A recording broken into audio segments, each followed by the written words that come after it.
Salam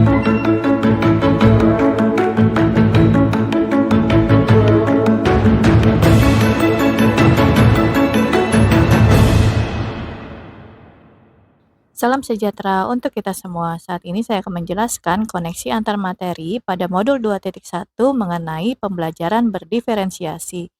Perkenalkan, nama saya Analam Ria Samosir, saya calon guru penggerak Angkatan 10, kelompok 77 dari Jakarta Timur. Sebelum saya menjelaskan lebih jauh tentang pembelajaran berdiferensiasi, saya akan menjelaskan apa itu pembelajaran berdiferensiasi. Pembelajaran berdiferensiasi adalah usaha guru menyesuaikan proses pembelajaran di kelas untuk memenuhi kebutuhan belajar individu murid. Menurut Tomlinson, dalam kelas yang mengimplementasikan pembelajaran berdiferensiasi, seorang guru melakukan upaya yang konsisten untuk merespon kebutuhan belajar murid. Bagaimana pembelajaran berdiferensiasi dapat dilakukan di dalam kelas? Yang pertama, harus memiliki tujuan pembelajaran yang didefinisikan secara jelas. Kedua, menyesuaikan rencana pembelajaran untuk memenuhi kebutuhan belajar murid.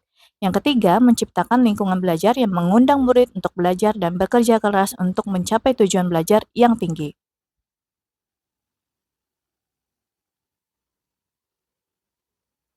Selanjutnya yang keempat, guru menciptakan prosedur, rutinitas, metode yang memungkinkan adanya fleksibilitas namun juga struktur yang jelas.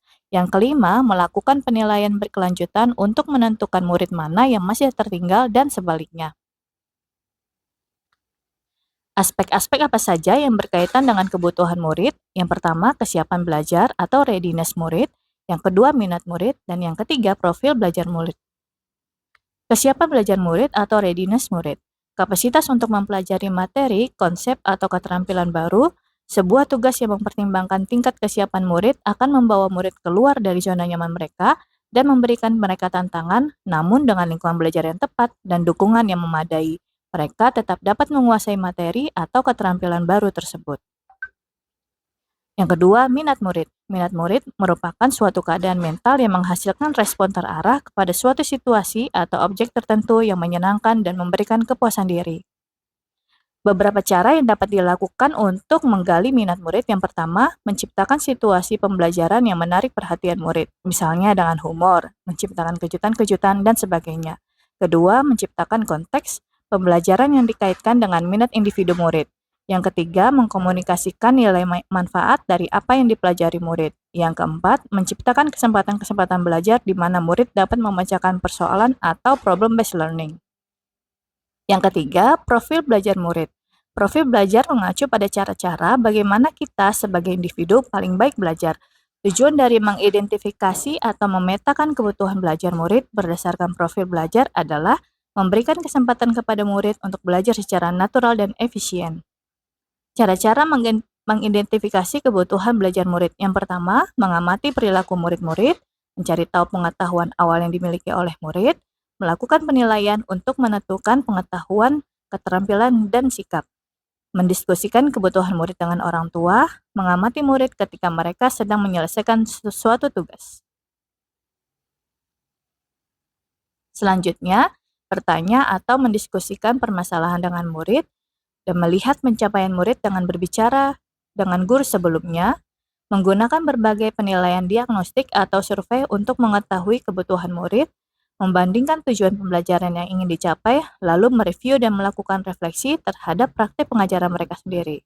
Apa saja strategi dalam menerapkan pembelajaran berdiferensiasi? Yang pertama, diferensiasi konten. Ini merujuk pada strategi membedakan pengorganisasian dan format penyampaian konten.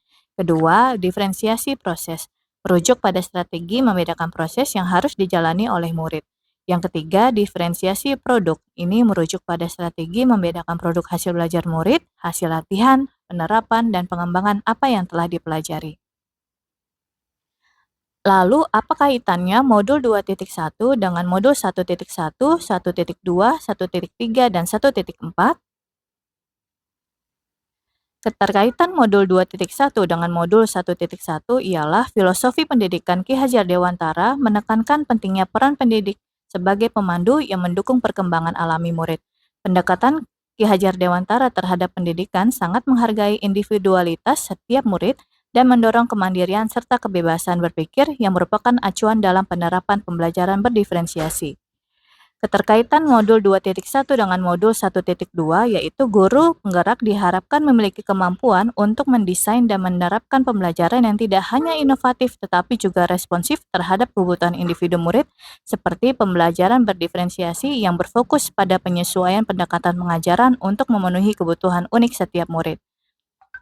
Keterkaitan modul 2.1 dengan modul 1.3 yaitu visi guru penggerak bertujuan untuk mengoptimalkan belajar setiap murid sejalan dengan prinsip pembelajaran berdiferensiasi yang keduanya menekankan pentingnya pendekatan pendidikan untuk menjangkau dan mengembangkan potensi setiap murid, terlepas dari kemampuan atau latar belakangnya. Ini dilakukan dengan menyesuaikan konten, proses, produk, dan lingkungan belajar berdasarkan pemahaman tentang kebutuhan individu murid, gaya belajar, dan kemampuan murid. Keterkaitan modul 2.1 dengan modul 1.4, budaya positif di sekolah menyediakan fondasi yang kokoh untuk praktik pembelajaran berdiferensiasi. Budaya positif ini mencangkup suasana saling menghargai, penerimaan keberagaman, dan kolaboratif yang mendorong pertumbuhan dan pembelajaran semua anggota komunitas sekolah. Terima kasih, demikianlah paparan dari saya. Salam guru penggerak.